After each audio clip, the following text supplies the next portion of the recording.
decía, hay asociación sí contundente entre la prematuridad y el desarrollo del asma.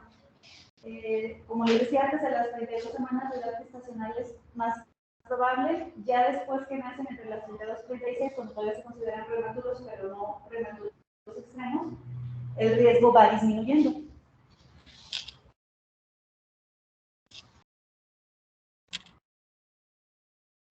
Y la buena noticia es que estos niños, cada vez que van ganando peso, va disminuyendo su riesgo de desarrollar asma. Cada 500 cada 500 gramos que ganan, se va haciendo menor el riesgo. Pero pues obviamente para un niño de prematuro ganar 500 gramos es bastante complicado. Otros autores hicieron un metaanálisis ahora de 2 estudios, incluyen 400,000 pacientes aproximadamente, y ven que cuando los niños pesan menos de 2.500 gramos, es lo mismo, menos de 32 semanas, que es normalmente cuando pesan estos, se asocia con un riesgo de asma, tienen 1.28 a 1.34 veces más riesgo en comparación con un peso normal al nacer. Entonces aquí no nos queda duda de que sí está asociado. Y lo que ya tocábamos ahí un poquito, el asma relacionada al trabajo o el asma ocupacional, va a ser esta limitación, o sea, van a ser la definición de asma, que es la limitación del flujo variable, la limitación variable del flujo de aire o la hiperreactividad bronquial.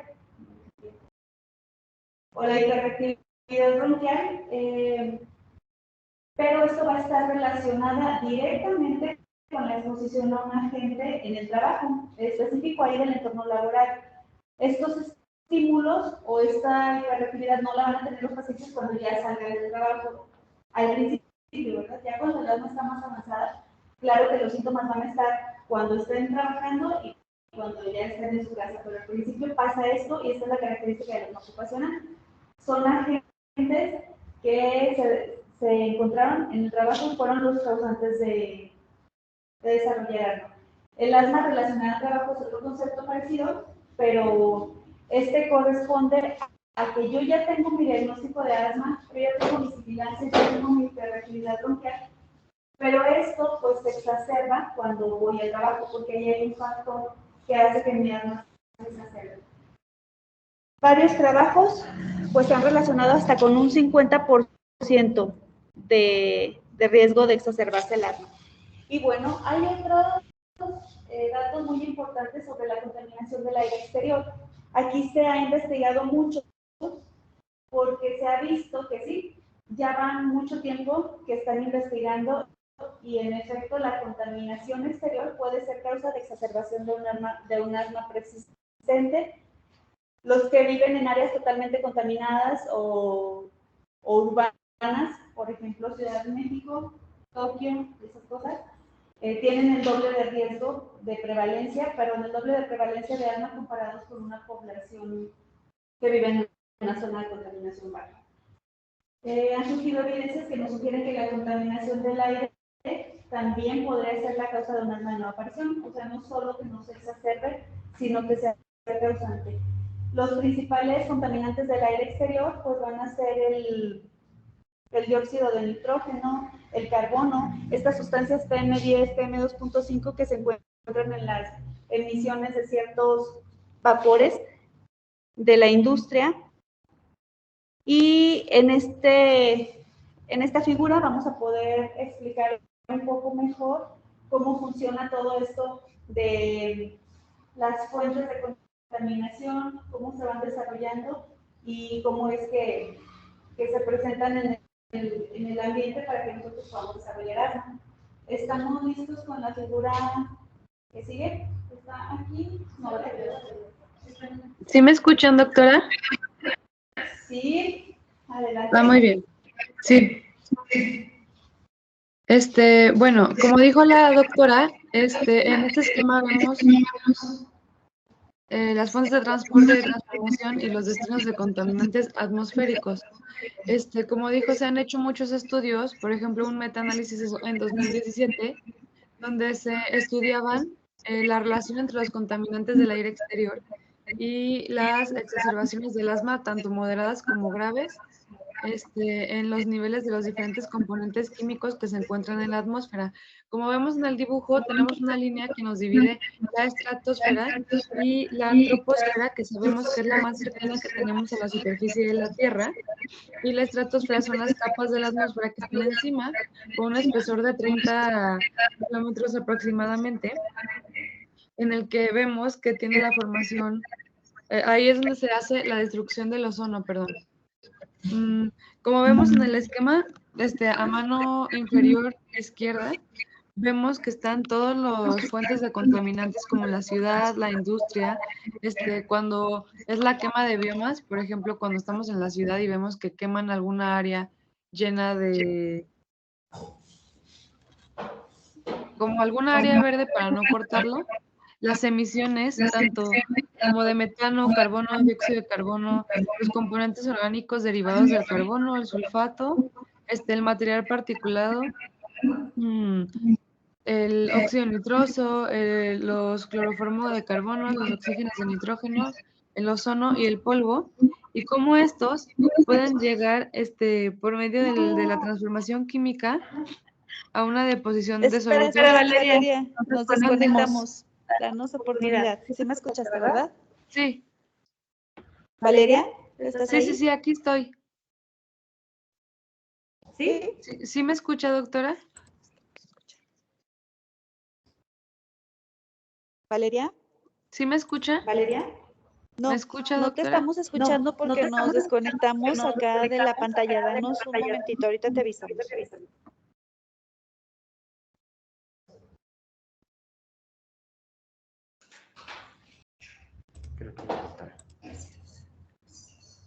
Ya volvimos, adelante. Ok, ahora sí ya me escucha. Sí, ya. ¿Vuelvo a explicar todo desde el principio, doctora? No. Ah, Nos bueno. quedamos en los compuestos del óxido nitroso, los sulfatos, carbono, todo eso. Ajá. Entonces, estos pueden tomar varios caminos, como vemos, que uno es la deposición automática de los contaminantes en los biomas aledaños. Por ejemplo, si estamos en un lugar que está cerca de algún bosque, que no está a muchos kilómetros donde empieza esa área verde natural, esos depósitos, por medio del aire, llegan y se empiezan a colocar en esas áreas verdes. O suben por medio de los vapores o los contaminantes volátiles, y en una transformación química se empieza a producir la capa de ozono. Y si sube aún más de la troposfera, empieza también con cambios químicos, los componentes de carbono y los carbohidratos negros empiezan a generar la destrucción de la capa de ozono, que es lo que permite que entren los rayos ultravioletas, pero que ya no puedan salir por los gases que se encuentran en las diferentes capas. Como vemos, también aquí dice exposición a...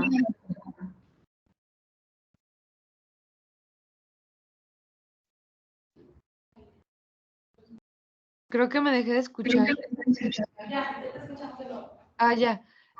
Con la evaporación que también sube a la parte de la troposfera y el transporte de largo alcance dependiendo de las condiciones climatológicas que estén, porque obviamente si sube la contaminación, como decía la doctora, en alguno de los países que están muy, muy contaminados o lugares muy contaminados y ese día llueve, partículas del material, más bien partes del material particulado caen si es un día lluvioso, por ejemplo, llegan y forman parte de las nubes y entonces es como un círculo vicioso en el que el contaminante vuelve a regresar a parte de las ciudades y de la industria.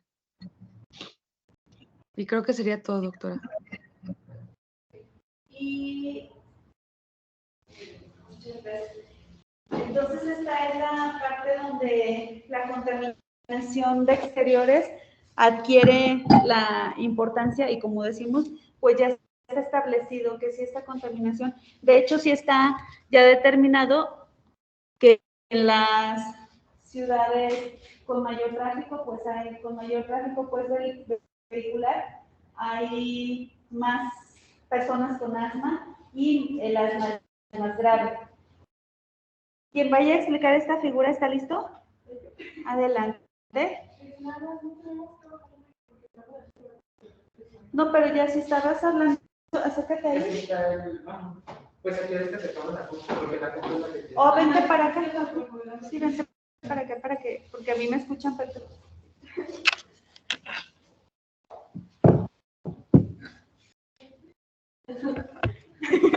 Ok, pues básicamente la imagen que tenemos aquí nos va a estar hablando del material particulado y cómo se va depositando en los distintos compartimentos de la vía respiratoria. Rápidamente, pues como por material particulado vamos a entender este conjunto de partículas sólidas y líquidas que se emiten directamente hacia el aire, y estos pueden ser desde hollín de diésel, polvo de las vías, polvo de la agricultura, partículas, restaurantes, de procesos productivos, etc. Entonces, este material particulado va a estar proveniendo de fuentes tanto antropogénicas como naturales, y vamos a estarlo categorizando por diámetro, que eso es lo que estamos viendo en esa imagen. Y pues según el diámetro que tenemos, vamos a tener distintas categorías. La primera pues va a ser el material particulado grueso, que va de 2.5 a 10 micrómetros. Luego tenemos el material particulado fino, que es de 2.5 micrómetros, y el material particulado ultrafino. En cuanto al material particulado grueso, es el que vemos con la flechita más externa, y va a estar depositándose básicamente a lo largo de todas las vías respiratorias superiores, tanto nasofaringe, orofaringe, laringe, hasta las vías respiratorias inferiores, que ya va a ser básicamente como es el diámetro más grande, donde se deposita es a nivel de tráquea y bronquios. El material particulado fino es la siguiente fecha, la que está en medio. Pues ya dijimos, es de 2.5 micrómetros, y básicamente sí se alcanza a depositar también a lo largo del tracto respiratorio, yendo también desde superiores a inferiores. Y finalmente el material particulado ultrafino, que van a ser las flechas más, que están más hacia el interior, las dos chiquitas, vamos a tener que es el de menos de 0.1 micrómetros, y va a estar ubicado principalmente en las vías respiratorias superiores, también nasofaringe, orofaringe y laringe, pero es importante mencionar que es el que se alcanza a depositar en vías respiratorias inferiores, especialmente en bronquiolos y alvéolos, que pues eso es como que lo hace más dañino que llegue hasta ese nivel. Sí, porque ahí, bueno, provoca la respuesta, gracias, provoca la respuesta alérgica. Cuando ya se deposita ahí la respuesta alérgica de las células, que acuérdense que están en los epitelios, como ya vimos en el epitelio respiratorio, ahí están células listas para detectar los alérgenos y desencadenar una respuesta. Y en relación a los alérgenos del interior y contaminación del aire, quedamos que hay personas con asma entre nuestro grupo. Asma aquí en el grupo presencial, no. Asma en el grupo de casa. Para darles las malas noticias. ¿Nadie? ¿Familiares con asma aquí en el grupo? Nadie.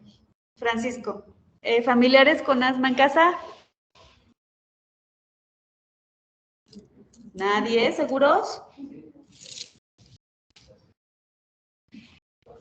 Bueno, los alérgenos del aire, del interior, van a ser de diferentes orígenes, ¿no? Pueden ser las emisiones que están de la combustión de cocinas y hornos por los gases que se emiten, como el dióxido de nitrógeno, los calefactores que funcionan con gas o queroseno también emiten este gas tóxico, las estufas o las chimeneas de leña, el tabaquismo, los compuestos orgánicos volátiles y semivolátiles derivados de productos para el hogar, es decir, los que usamos, no sé, o no tanto que usamos, sino la pintura con la que están pintados algunos muebles, pues pueden tener estos compuestos volátiles que en personas que tienen esa predisposición, pues van a ocasionar asma.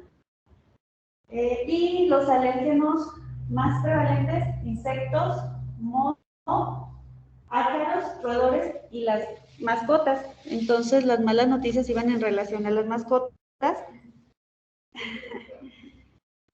Bueno, aquí podemos ver los ácaros, son verdaderamente horribles. El humo de tabaco y el pelo de mascotas. Bueno, ¿qué pasa? Se han estudiado cohortes muy grandes, una en Estados Unidos y otra en la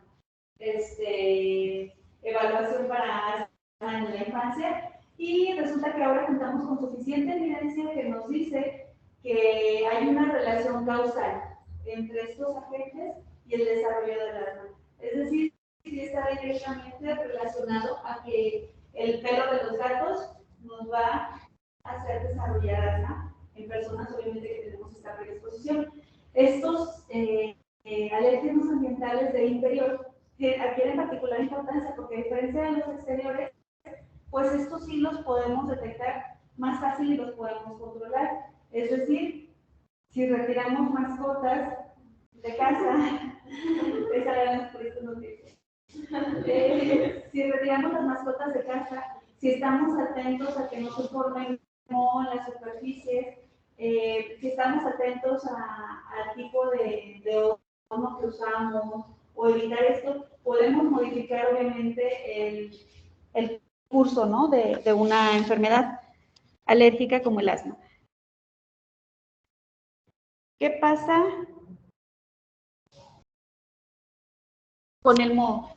Bueno, también adquiere una importancia relevante porque se ha visto que la exposición al moho es un factor de riesgo independiente para desarrollar asma.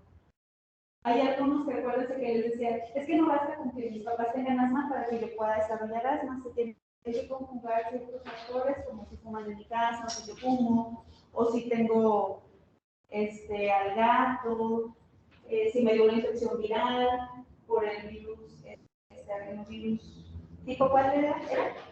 Sí, exactamente. Y ahora sí voy a desarrollar asma, pero el moho es un factor independiente para desarrollarlo. Por sí solito, solo con esto nos va a bastar, ¿sale? Resulta que se hicieron varios estudios prospectivos. Hay pacientes, agarraron una corte de casi 2,000 pacientes y les dieron seguimiento a 6 años y vieron que en los hogares donde había moho hubo un doble de niños que desarrollaron asma en comparación con los hogares alérgenos. Y además de que te ocasiona asma, se ha visto que el moho está relacionado con la gravedad y la persistencia del asma. Entonces, ¿cómo impacta a ustedes, cómo va a impactar este conocimiento que ahorita tienen en su práctica posterior? ¿Alguien que se le ocurra? Ya cuando estén en consulta, ¿de qué me sirve a mí saber esto? ¿Alguien que quiera participar, ya sea aquí o en casa, eh? Aquí voy a ver si levantan manos en casa. Y educación de los pacientes. ¿Cómo? Pues más que nada como prevención de la salud y educación a los pacientes. Exactamente. Pero una buena higiene en el hogar.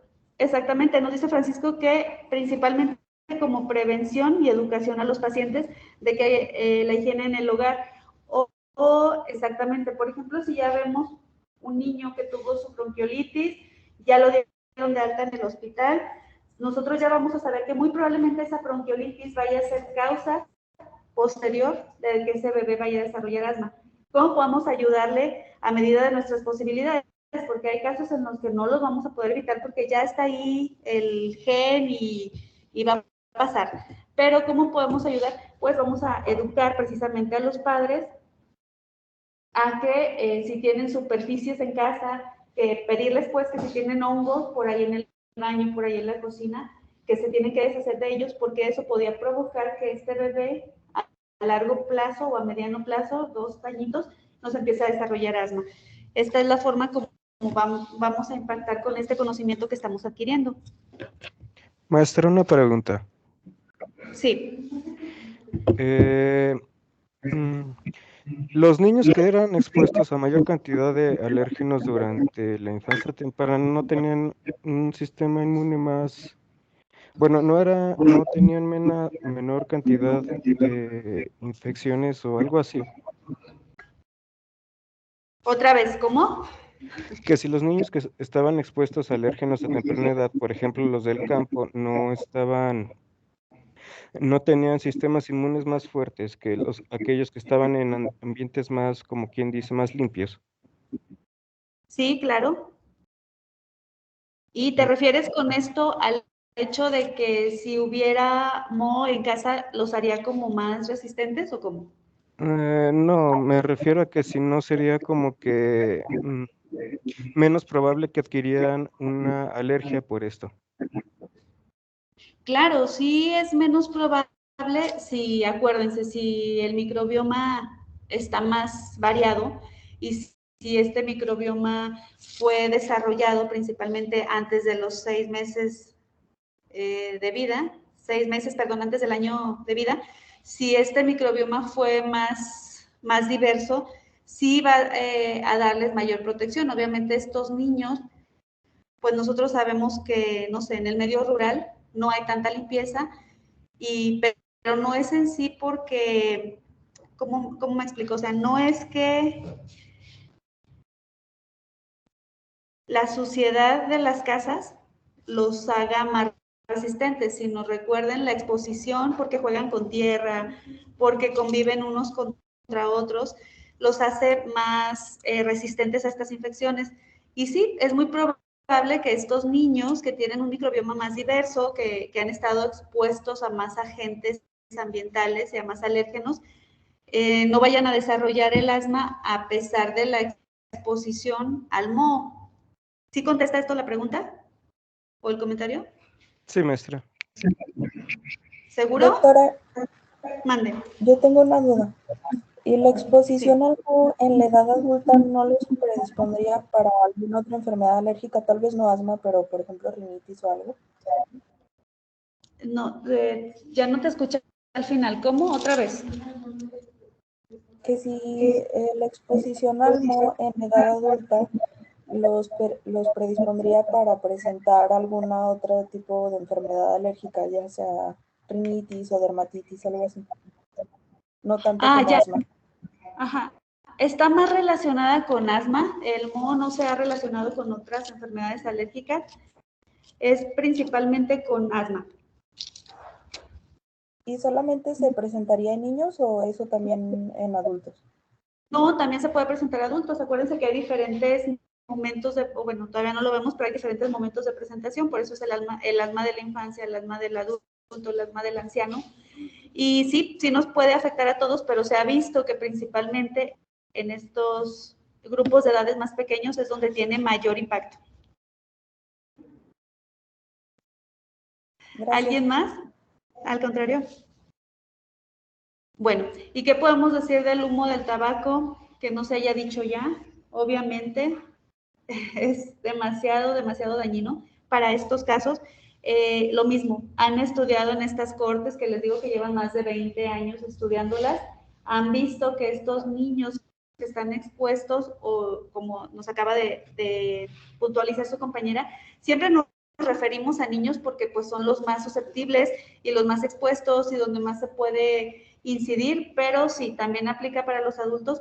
Entonces ha visto que quienes tienen esta exposición sí o sí van a desarrollar más asma, sí o sí van a tener exacerbaciones más graves, sí o sí va a ser un asma de más difícil control, sí o sí, vamos a ver más adelante que hay asma, que acuérdense que hay el asma persistente, hay el asma intermitente, sí o sí, bueno, esto lo vamos a ver más adelante, pero sí o sí estos pacientes expuestos a humo de tabaco van a tener un asma persistente, es decir, van a tener muy pocas posibilidades de que, bueno, ya tuve asma desde chiquito y ahorita ya tengo 22 años, ya me voy a librar de mi asma o ya me voy a ver más controlado, ya va a ser más intermitente. No, estos pacientes que tienen exposición al humo de tabaco, pues desgraciadamente no les damos esta oportunidad.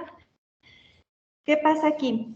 Bueno, alguien en casa que nos quiera leer porque esto va relacionado al cigarrillo electrónico, que ahorita es lo que tenemos duda o podríamos tener duda. ¿Alguien en casa que nos quiera leer esta diapositiva para todos? Si gusto yo, maestro, pero no sé si me escucha. Adelante, adelante, por favor. Ok.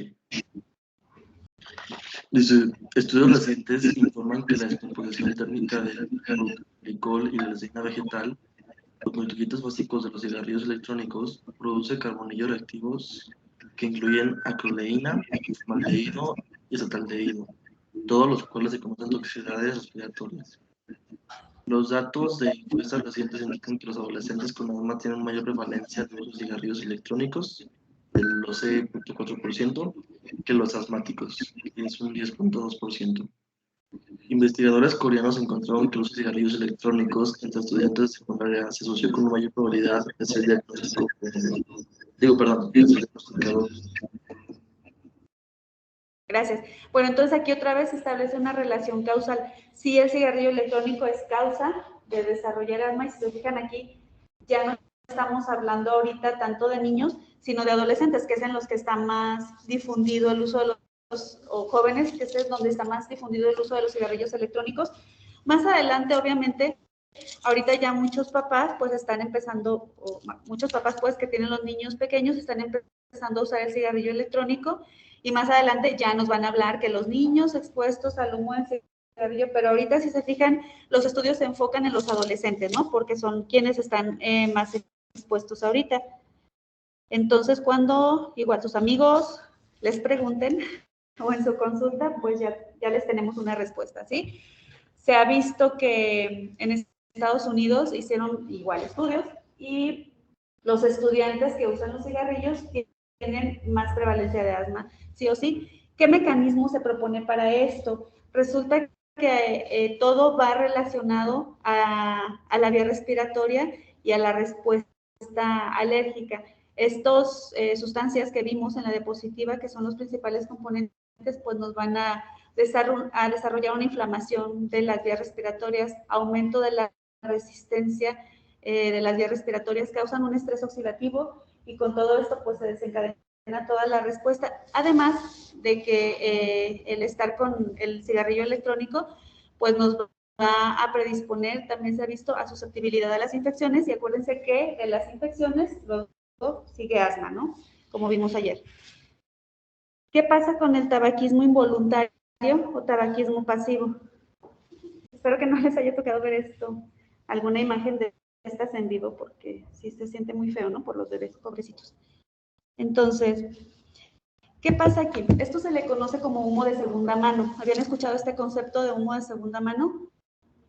Bueno, se refiere al humo emitido por una persona que está fumando y se compone de dos fases, por así decirlo. Una que se llama la corriente lateral, que este humo es emitido por la parte final del cigarrillo, la que está todo el tiempo saliendo, y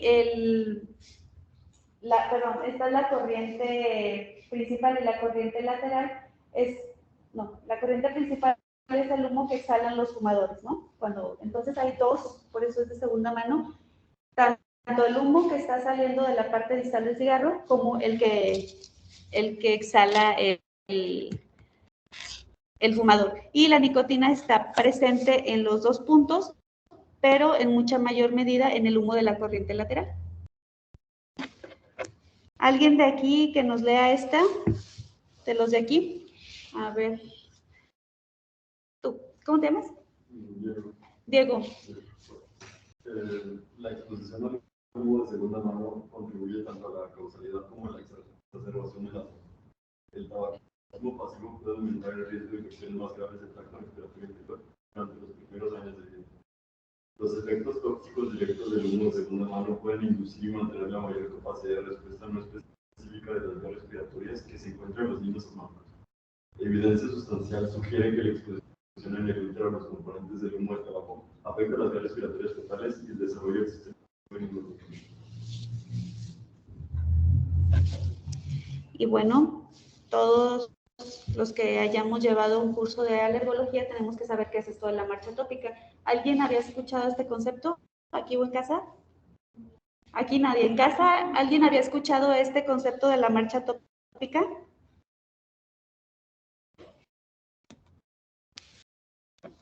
Bueno, la marcha atópica es un concepto que se ha visto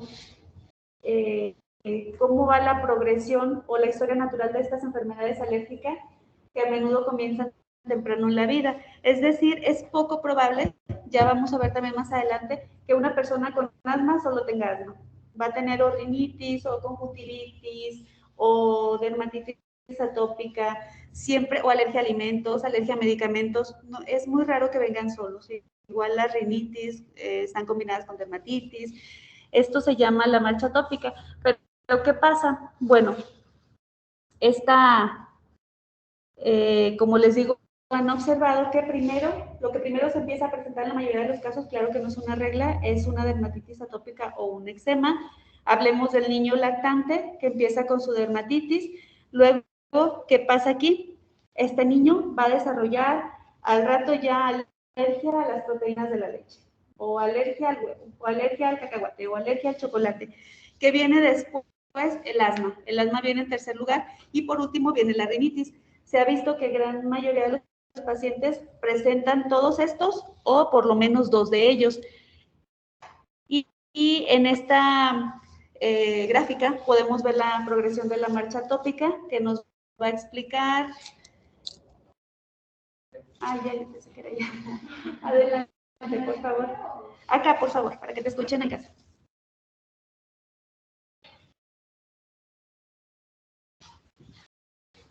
¿Cuál es esa? Sí, esa es la que te... Bueno, como mencionaba la doctora, la progresión de la marcha atópica, bueno, la marcha atópica es precisamente como esta historia natural de las enfermedades alérgicas que se van a presentar en los primeros años de vida. Y lo que se busca observar en esta gráfica es que el eczema es como la primera manifestación de la marcha atópica. Esta la verde, vean cómo corre luego antes del año, los primeros meses del... Es esta verde. Entonces, pues se toma el eczema como el punto de partida para la presencia de otras enfermedades como la alergia alimentaria, el asma y la rinitis alérgica. Y pues básicamente se cree que el mecanismo por el cual sucede esto es porque hay una sensibilización de la piel y posteriormente hay una sensibilización de las vías respiratorias. O sea, en los lactantes que presentan eczema, la barrera cutánea está comprometida. Entonces, como la barrera cutánea, la función principal es evitar la entrada de sustancias irritantes, microbios y alérgenos externos, pues los alérgenos externos entran al cuerpo a través de la piel y pues se desarrolla una cantidad de eventos hasta que los alérgenos llegan a las vías respiratorias y al epitelio nasal, provocando el asma, por ejemplo. Exacto, ese es el mecanismo propuesto de la marcha atópica. Aquí es importante resaltar en esta gráfica cómo va el comportamiento, ¿no?, de las diferentes o de las principales enfermedades alérgicas. Entonces, lo primero es el eczema, que se empieza en los primeros meses de vida, como al año, a los 6 meses tiene un pico y va descendiendo. Entonces, ¿qué podemos esperar? En la mayoría de los casos, obviamente nada es una regla, pero en la mayoría de los casos los niños que tienen dermatitis atópica, conforme vayan avanzando en edad, van a ir o disminuyendo la prevalencia o disminuyendo la gravedad. Como les decía, lo que se presenta después es una alergia a alimentos que también se empieza a presentar casi seguido de la dermatitis atópica o eczema, le dicen acá, y tiene igual su pico, y también acuérdense que es más prevalente, como ya dijimos, la alergia a alimentos en los primeros 2-3 años de vida, a los 5 años empieza a disminuir muchísimo y ya en los adultos es del 2%, muy bajita. Pero, ¿qué pasa con el asma? Viene y hasta los 2 años de vida aproximadamente, vean cómo se empieza a presentar, teniendo su pico a los 6, casi hasta los 10 años, y lo mismo, que en muchas personas empieza a disminuir en los 13, 14 años, ¿sí? La prevalencia y la rinitis, bueno, puede ser todo tranquilo, pero a los 5 años casi, sí, a los 5 años empieza a subir, pero esta adquiere su máxima prevalencia conforme la más edad. enfermedades. Entonces, con esta podemos volver a guiar y volver a repasar cuáles enfermedades sí van a ir disminuyendo conforme crezcan los niños y cuáles al contrario van a ir aumentando.